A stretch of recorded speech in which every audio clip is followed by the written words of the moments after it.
And tonight, ICE agents are arriving at airports across the country as the Trump administration rolls out a new plan to have them assist TSA workers. So this action comes amid of TSA call-outs over a lack of pay during the partial government shutdown. Julia Ainsley shares how the situation now is unfolding nationwide.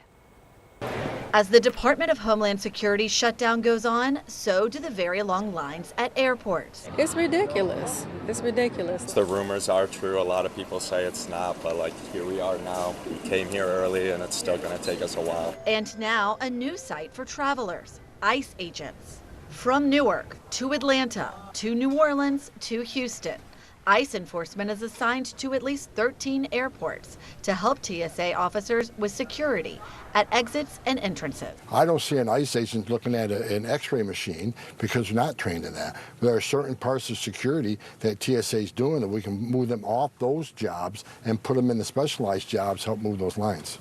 The sight jarring to some travelers. When you land in the U.S., you just don't expect to see this kind of armed presence, and it makes you nervous, and you wonder, why they're here and what they're doing. For weeks, TSA officers have worked without pay. At least 400 officers have quit, many more calling out sick since the partial shutdown began. Senators worked through the weekend to find a way to end the impasse, and two sources say they got close. The sources tell NBC News Majority Leader John Thune talked with President Trump and proposed funding all of DHS except ICE, which Democrats refused to approve without changes to immigration enforcement. But they are willing to fund other departments in DHS. The idea is that ICE would get money later in a bill that would not need bipartisan support. But the president rejected the idea, writing on Truth Social that he doesn't want to make a deal with Democrats until they vote with Republicans to pass the Save America Act.